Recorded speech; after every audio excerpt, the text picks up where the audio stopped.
Car ಸ್ಫೋಟ ಸ್ಥಳದಲ್ಲಿ ಸಾಕ್ಷ್ಯಗಳನ್ನು ಈಗ ಅಧಿಕಾರಿಗಳು ಸಂಗ್ರಹಿಸ್ತಾ ಇದ್ದಾರೆ. ಸಿಕ್ಕಿರುವಂತಹ ಸಾಕ್ಷ್ಯಗಳನ್ನು ಸೂಟ್ ಕೇಸ್ನಲ್ಲಿ ಇಟ್ಕೊಂಡು ಅಧಿಕಾರಿಗಳು ಅಲ್ಲಿಂದ ತೆರಳಿರುವಂಥದ್ದು.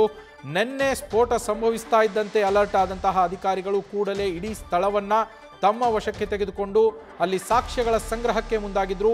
ಫರೀದಾಬಾದ್ನಲ್ಲಿ 2900 kg ಅಮೋನಿಯಂ ನೈಟ್ರೇಟ್ ಪತ್ತೆಯಾಗಿತ್ತು.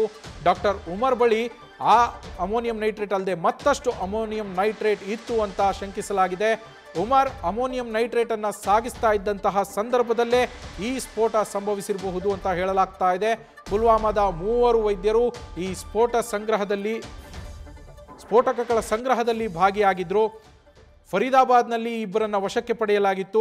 ಉಮರ್ ಸಿಕ್ಕಿರಲಿಲ್ಲ ಪೊಲೀಸರಿಗೆ. ಅದಾದ ನಂತರ I-20 ಕಾರ್ನಲ್ಲಿ ಉಮರ್ ಸ್ಫೋಟಕಗಳನ್ನು ಇಟ್ಟುಕೊಂಡು ಸಾಗಿಸ್ತಾ ಇದ್ದಂತಹ ಸಂದರ್ಭದಲ್ಲಿ ಆತಂಕದಲ್ಲಿ ಆತನೇ ಅದನ್ನು ಡೆಟೋನೇಟ್ ಮಾಡೋದನ್ನ, ಆತನೇ ಸ್ಫೋಟಗೊಳಿಸೋದನ್ನ ಅಥವಾ ಬೇರೆ ಕಾರಣದಿಂದ ಸ್ಫೋಟ ಆಯ್ತಾ ಅಂತ ತನಿಖೆ ಮಾಡಲಾಗ್ತಾ ಇದೆ.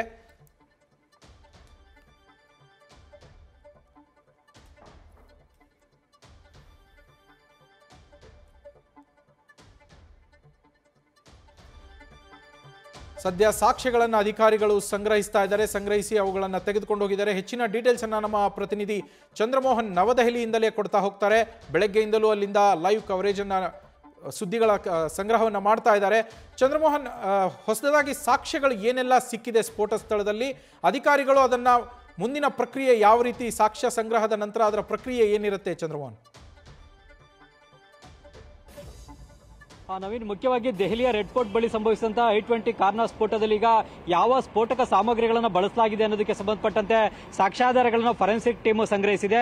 ಮುಖ್ಯವಾಗಿ RDX ಅನ್ನ ಬಳಸಲಾಗಿದೆಯಾ, ಇಲ್ಲವೇ ಅಮೋನಿಯಂ ನೈಟ್ರೇಟ್ ಅನ್ನ ಬಳಸಿ ಸ್ಫೋಟವನ್ನು ನಡೆಸಲಾಗಿದೆ ಅನ್ನೋದ್ರ ಬಗ್ಗೆ ಈಗ ಪ್ರಾಥಮಿಕವಾಗಿ ತನಿಖೆಯನ್ನ ನಡೆಸಿದ್ದಾರೆ. ಈ I-20 ಕಾರ್ನ ಸ್ಫೋಟದಲ್ಲಿ RDX ಅನ್ನ ಬಳಸಿಲ್ಲ, ಬದಲಿಗೆ ಅಮೋನಿಯಂ ನೈಟ್ರೇಟ್ ಅನ್ನ ಬಳಸಿ ಕಾರನ್ನ ಸ್ಫೋಟಿಸಲಾಗಿದೆ ಅನ್ನುವ ಮಾಹಿತಿ ಸಿಕ್ಕಿದೆ. ಈ ಒಂದು ಅಮೋನಿಯಂ ನೈಟ್ರೇಟ್ ನ ಅಂಶಗಳೆಲ್ಲವೂ ಕೂಡ ಆ ಒಂದು ಸ್ಫೋಟದ ಸ್ಥಳದಲ್ಲಿ ಸಿಕ್ಕಿವೆ. ಆ ಎಲ್ಲಾ ಅಂಶಗಳನ್ನು ಕೂಡ ಈಗ ಒಂದು ಸೂಟ್ ಕೇಸ್ ನಲ್ಲಿ ಫಾರೆನ್ಸಿಕ್ ಟೀಮ್ ಸಂಗ್ರಹಿಸಿಕೊಂಡು ತೆಗೆದುಕೊಂಡು ಹೋಗಿದೆ. ಅವುಗಳನ್ನು ಲ್ಯಾಬ್ ನಲ್ಲೂ ಕೂಡ ಪರೀಕ್ಷೆಯನ್ನು ಮಾಡಲಾಗುತ್ತೆ.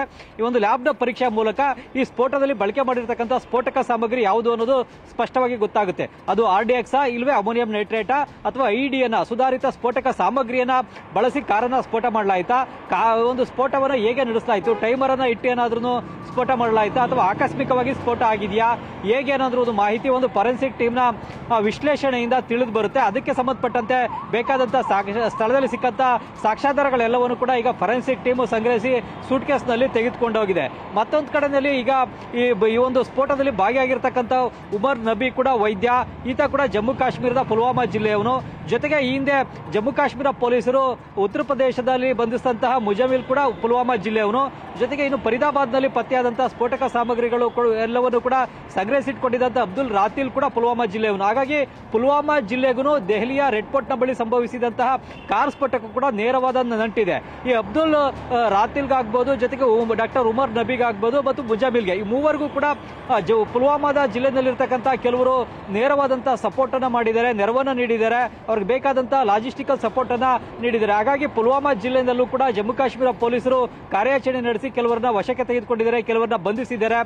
ಜೊತೆಗೆ ಮುಜಮಿಲ್ಲು ಮತ್ತು ಉಮರ್ ನಬಿಯ ಕುಟುಂಬದ ಸದಸ್ಯರುಗಳನ್ನು ಕೂಡ ವಶಕ್ಕೆ ತೆಗೆದುಕೊಂಡು ವಿಚಾರಣೆಯನ್ನ ನಡೆಸ್ತಾ ಇದ್ದಾರೆ. ಇವರೆಲ್ಲರೂ ಕೂಡ ಮತಾಂಧತೆಯ ಕಾರಣದಿಂದಾಗಿ ಜಿಹಾದ್ ಅನ್ನ ನಡೆಸಲಿಕ್ಕೆ ಹೋಗಿ ಈಗ ಸಿಕ್ಕಿ ಬಿದ್ದಿದ್ದಾರೆ.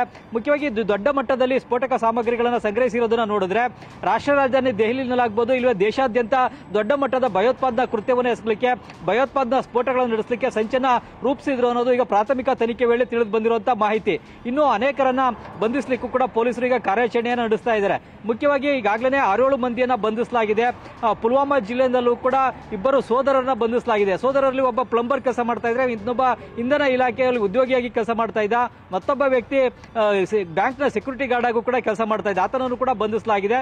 ಇನ್ನು ವೈದ್ಯ ವೃತ್ತಿಯಲ್ಲಿ ಇದ್ಕೊಂಡೇನೆ ಸಾಕಷ್ಟು ಮಂದಿ ಭಯೋತ್ಪಾದನಾ ಕೃತ್ಯಗಳಲ್ಲೂ ಕೂಡ ಭಾಗಿಯಾಗಿರ್ತಕ್ಕಂಥ ಆತಂಕಕಾರಿ ಘಟನೆ ಈಗ ಈ ಒಂದು ಕೃತ್ಯದಿಂದಾಗಿ ಬೆಳಕಿಗೆ ಬಂದಿದೆ. ಮುಜಮಿಲು, ಅಬ್ದುಲ್ ರಾತಿಲು, ಡಾಕ್ಟರ್ ಉಮರ್ ನಬಿ ಇವರೆಲ್ಲರೂ ಕೂಡ ವೈದ್ಯರು. ಇವರ ಜೊತೆಗೆ ಈಗ ಅಮ್ಜದ್ ಮಾಲಾ ಅನ್ನುವ ಮತ್ತೊಬ್ಬ ವೈದ್ಯನನ್ನು ಕೂಡ ಬಂಧಿಸಲಾಗಿದೆ. ಅಮ್ಜದ್ ಮಾಲಾ ಕೂಡ ಈ 3 ವೈದ್ಯರೊಂದಿಗೆ ಸಂಪರ್ಕದಲ್ಲಿ ಇದ್ದ ಅನ್ನುವ ಅಂಶ ಈಗ ತಿಳಿದು ಬಂದಿದೆ. ಹೀಗಾಗಿ ಇವರು ವೈದ್ಯ ವೃತ್ತಿಯನ್ನು ಮಾಡೋದ್ರ ಅನ್ನೋದ್ರ ಜೊತೆಗೇನೆ ಸಮಾಜದಲ್ಲಿ ಸಮಾಜಘಾತಕ ಕೃತ್ಯಗಳನ್ನು ಎಸಗುವಂಥದ್ದು, ಭಯೋತ್ಪಾದನಾ ಕೃತ್ಯಗಳಲ್ಲಿ ಭಾಗಿಯಾಗ್ತಕ್ಕಂಥದ್ದು, ದೊಡ್ಡ ಮಟ್ಟದ ಭಯೋತ್ಪಾದನಾ ಸ್ಫೋಟವನ್ನು ನಡೆಸಲಿಕ್ಕೆ ಎಲ್ಲಾ ಸಂಚನ್ನು ರೂಪಿಸಿಕೊಂಡಿದ್ರು ಅನ್ನೋದು ಅವರ ಬಳಿ ಪತ್ತೆಯಾಗಿರ್ತಕ್ಕಂತಹ ಈ ಸ್ಫೋಟಕ ಸಾಮಗ್ರಿಗಳಿಂದಲೇ ಸ್ಪಷ್ಟವಾಗಿ ಗೊತ್ತಾಗ್ತಾ ಇದೆ. ಆದ್ರೆ ಈಗ ರೆಡ್ ಫೋರ್ಟ್ನ ಬಳಿ ಸಂಭವಿಸಿದಂತಹ ಸ್ಫೋಟ ಉದ್ದೇಶಪೂರ್ವಕವಾ ಅಥವಾ ಆಕಸ್ಮಿಕವಾಗಿ ಆಗಿದ್ದ ಅನ್ನೋದ್ರ ಬಗ್ಗೆನೂ ಕೂಡ ಎನ್ಐಎ ಅಧಿಕಾರಿಗಳು ತನಿಖೆಯನ್ನು ನಡೆಸ್ತಾ ಇದ್ದಾರೆ.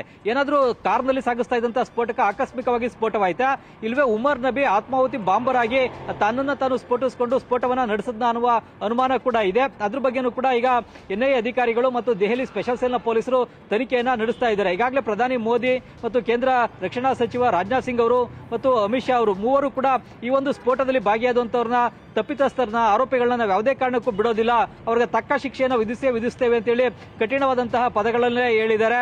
ಹೀಗಾಗಿ ಒಂದು ಸ್ಫೋಟ ಪ್ರಕರಣದಲ್ಲಿ ಭಾಗಿಯಾದಂತಹ ಎಲ್ಲ ಆರೋಪಿಗಳನ್ನು ಕೂಡ ಕಠಿಣವಾಗಿ ಶಿಕ್ಷಿಸಲಿಕ್ಕೆ ಮತ್ತು ಈ ಒಂದು ಸ್ಫೋಟದಲ್ಲಿ ಸಾವನ್ನಪ್ಪಿದಂತವರಿಗೆ ನ್ಯಾಯವನ್ನು ಒದಗಿಸಿಕೊಡುವಂತಹ ನಿಟ್ಟಿನಲ್ಲೂ ಕೂಡ ಈಗ ಎನ್ಐಎ ಮತ್ತು ದೆಹಲಿ ಸ್ಪೆಷಲ್ ಸೆಲ್ನ ಪೊಲೀಸರು ತನಿಖೆಯನ್ನ ತೀವ್ರಗತಿಯಿಂದಲೇ ನಡೆಸ್ತಾ ಇದ್ದಾರೆ. i20 ಕಾರು ಎಲ್ಲಿಂದ ಎಲ್ಲಿಗೆ ಬಂತು, ಹೇಗೆ ಅನ್ನೋದ್ರ ಬಗ್ಗೆ ಅದರ ಚಲನವಲನದ ಸಿಸಿಟಿವಿ ದೃಶ್ಯಾವಳಿಗಳನ್ನು ಕೂಡ ಸಂಗ್ರಹಿಸಿದ್ದಾರೆ. ಕಾರು ಅಕ್ಟೋಬರ್ 29ನೇ ತಾರೀಕು ದೆಹಲಿನಲ್ಲಿ ಪೊಲ್ಯೂಷನ್ ಸರ್ಟಿಫಿಕೇಟ್ ಅನ್ನು ಕೂಡ ಪಡ್ಕೊಂಡಿದೆ. ಪೊಲ್ಯೂಷನ್ ಸರ್ಟಿಫಿಕೇಟ್ಗೆ ಪಡ್ಕೊಳ್ಳಿಕ್ಕೂ ಕೂಡ ಒಂದು ಸೆಂಟರ್ಗೆ ಹೋಗಿ ಅಲ್ಲಿ ಕಾರನ್ನು ನಿಲ್ಲಿಸಿರ್ತಕ್ಕಂತಹ ಸಿಸಿಟಿವಿ ದೃಶ್ಯಾವಳಿಗಳು ಕೂಡ ಪತ್ತೆಯಾಗಿವೆ. ಮತ್ತೆ ಈ ಒಂದು ರೆಡ್ ಫೋರ್ಟ್ಗೆ ಬರೋಕ್ಕಿಂತ ಮುಂಚಿತವಾಗಿ ಮಸೀದಿಯೊಂದರ ಬಳಿ ಕಾರು 3-4 ಗಂಟೆಗಳ ಕಾಲ ನಿಂತಿದ್ದ ಸಿಸಿಟಿವಿ ದೃಶ್ಯ ಸಿಕ್ಕಿದೆ. ಅದಾದ ಬಳಿಕ ರೋಡ್ನ ಟೋಲ್ಗಳನ್ನು ಪಾಸ್ ಮಾಡಿ ಕಾರು ರೆಡ್ ಫೋರ್ಟ್ನ ಬಳಿ ಬಂದಿದೆ. ಉಮರ್ ನಬಿ ಒಬ್ಬನೇ ಕಾರನ್ನ ಡ್ರೈವ್ ಮಾಡಿಕೊಂಡು ಬಂದಿದ್ದಾನೆ. ಅದು ರೆಡ್ ಫೋರ್ಟ್ನ ಬಳಿ ನಿಧಾನವಾಗಿ ಬಂದು ಸಿಗ್ನಲ್ ಅಲ್ಲಿ ನಿಲ್ಲಿಸ್ತಾ ಇದ್ದಂತೆಯೇ ಸ್ಫೋಟ ಸಂಭವಿಸಿದೆ. ಆ ಸ್ಫೋಟದ ತೀವ್ರತೆಗೆ ಅಕ್ಕಪಕ್ಕದಲ್ಲಿದ್ದಂತಹ ಕಾರುಗಳಿಗೂ ಕೂಡ ಬೆಂಕಿ ಬಿದ್ದಿದೆ ಮತ್ತು ಅಕ್ಕಪಕ್ಕದಲ್ಲಿದ್ದಂತಹ ಜನ ಕೂಡ ಸಾವನ್ನಪ್ಪಿದ್ದಾರೆ. ರಸ್ತೆಯಲ್ಲಿ ಹೋಗ್ತಾ ಇದ್ದಂಥವ್ರು ಸಾವನ್ನಪ್ಪಿದ್ದಾರೆ. ರಸ್ತೆಯಲ್ಲಿ ಹೋಗ್ತಾ ಇದ್ದಂಥವ್ರು ಕೂಡ ಗಾಯಗೊಂಡು ಆಸ್ಪತ್ರೆಗೆ ದಾಖಲಾಗಿದ್ದಾರೆ. ದೂರದವರೆಗೂ ಕೂಡ ದೊಡ್ಡ ಮಟ್ಟದ ಶಬ್ದ ಕೂಡ ಕೇಳಿಸಿದೆ. ಹಾಗಾಗಿ ಬಹಳ ತೀವ್ರತೆಯ ಸ್ಫೋಟವೇ ಸಂಭವಿಸಿದೆ. ಅದರ ಪರಿಣಾಮವಾಗಿಯೇ ಈಗ 9ಕ್ಕೂ ಹೆಚ್ಚು ಜನ ಸಾವನ್ನಪ್ಪಿದ್ದಾರೆ, 25ಕ್ಕೂ ಹೆಚ್ಚು ಮಂದಿ ಗಾಯಗೊಂಡಿದ್ದಾರೆ. ಹೀಗಾಗಿ ಈ ಒಂದು ಸ್ಫೋಟದ ಆಳದವರೆಗೂ ಕೂಡ ಹೋಗಿ ಸಂಪೂರ್ಣವಾಗಿ ಈ ಒಂದು ಟೆರರ್ ನೆಟ್ವರ್ಕ್ ಅನ್ನ ಭೇದಿಸುವಂತ ನಿಟ್ಟಿನಲ್ಲಿ ಈಗ ಎನ್ಐಎ ಅಧಿಕಾರಿಗಳು ತನಿಖೆಯನ್ನ ನಡೆಸ್ತಾ ಇದ್ದಾರೆ. ನವೀನ್, ನ್ಯೂಸ್ ಫಸ್ಟ್ ನಿರ್ಭೀತಿಯಿಂದ ನಿಮ್ಮ ಪರವಾಗಿ.